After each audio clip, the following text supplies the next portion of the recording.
প্রিয় দর্শক বন্ধুরা, উঠে আসছে অত্যন্ত গুরুত্বপূর্ণ একটি ব্রেকিং তথ্য। ভোটের জন্য কিন্তু নির্বাচনী কোড অফ কন্ডাক্ট জারি হয়েছিল বা নির্দিষ্ট আচরণবিধি লাগু ছিল। এবারে একটু একটু করে সেই কোড অফ কন্ডাক্ট কিন্তু উঠছে এবং প্রশ্ন উঠছে এখানেই যে নিয়োগ প্রক্রিয়াগুলো তাহলে কি এবার শুরু হবে? আপার প্রাইমারিতে কি ঘটনা ঘটতে পারে?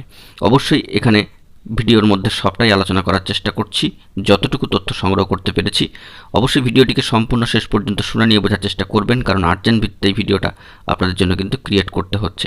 ভিডিওটিকে শেষ পর্যন্ত দেখে নেবেন, চ্যানেলটিকে সাবস্ক্রাইব করে নিয়ে সঙ্গে থাকবেন। চলুন কথা না বাড়িয়ে আমরা মূল আলোচনায় প্রবেশ করি। বন্ধুরা, এখানে যে বিষয়টি প্রথমে আলোচনা করা প্রয়োজন, যে নির্বাচনী কোড অফ কন্ডাক্ট, সেটি কিন্তু একটু একটু করে বিভিন্ন স্টেটের ক্ষেত্রে উঠছে। আমাদের ওয়েস্ট বেঙ্গলের ক্ষেত্রেও কিন্তু তার ব্যতিক্রম নয়। ভোটের জন্য এই নির্বাচনী আচরণবিধি বা নির্দিষ্ট আচরণবিধি কিন্তু চালু ছিল। ভোট পর্ব ইতিমধ্যেই সমাপ্ত হয়ে গিয়েছে, নির্বাচন মিটে গিয়েছে, রেজাল্টও কিন্তু চলে এসেছে। কেটে গিয়েছে আরও বেশ কয়েকটা দিন রেজাল্ট বেরোনোর পর থেকে। তো কার্যত 4টে দিন অতিক্রান্ত। এবারে কিন্তু সেই আচরণবিধি একটু একটু করে উঠছে এবং সেই সংক্রান্ত একটি নোটিফিকেশনও কিন্তু আপনারা অন স্ক্রিনে দেখতে পাচ্ছেন। তো বিষয়টি হচ্ছে এবার যে তাহলে আপার প্রাইমারির নিয়োগ প্রসেস কি এগোবে? বন্ধুরা, এই নিয়োগ প্রসেসের ওপর প্রথমেই বলা প্রয়োজন যে প্রথম থেকে কিন্তু কোনো বাধা ছিল না। শুধু বাধা একটাই, ম্যাট কেস মহামান্য কলকাতা হাইকোর্টের ডিভিশন বেঞ্চে এখনও পর্যন্ত বহমান এবং চলমান, এবং এর শুনানি যদি অতি দীর্ঘায়িত হতে থাকে তবে একটা সমস্যা জায়গা থেকেই যায়। সমস্যাটা হলো এটাই যে টাইম কিলিং, অর্থাৎ সময়টা কিন্তু নষ্ট হয়ে যাচ্ছে এবং চাকরি প্রার্থীদের বয়স একটু একটু করে বাড়ছে, তাদের চাকরি করার বয়স সীমায় ছেদ পড়ছে।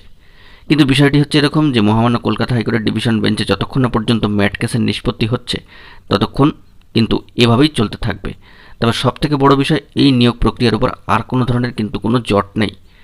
সবথেকে ভালো একটি বিষয় যে আপার প্রাইমারি রিলেটেড নিয়োগ প্রসেসের মধ্যে যে 10% আপার প্রাইমারি প্যারাটিচারদের জন্য সংরক্ষিত আসনে ইন্টারভিউ প্রসেস, যেটি নির্বাচন চলে আসার কারণে মডেল কোড অফ কন্ডাক্ট জারি হওয়ার কারণে ওয়েট করেছিল, সেটাই কিন্তু আর বাধা থাকছে না।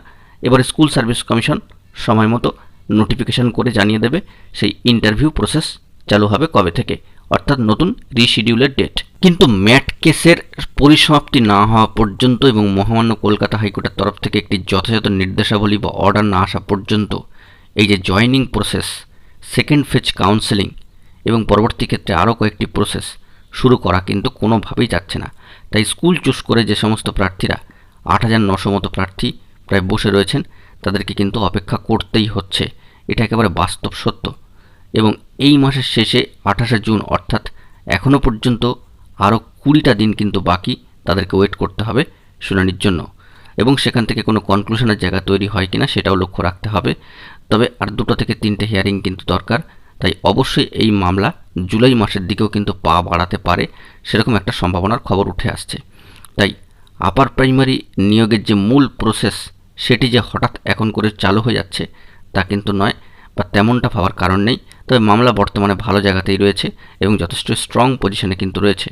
সম্মানীয় বিচক্ষণ বিচারপতিরা যথেষ্টই কিন্তু বিষয়গুলিকে অবজার্ভ করছেন, লিপিবদ্ধ করছেন।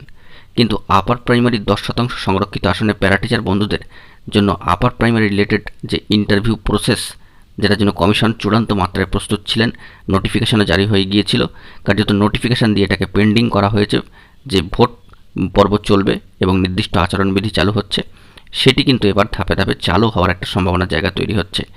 সোমবারের দিকে এই বিষয়ে নোটিফিকেশন আসে কিনা সেই দিকে আমাদেরকে তাকিয়ে থাকতে হবে। অবশ্যই আমরা সেই বিষয়ে খোঁজখবর করছি।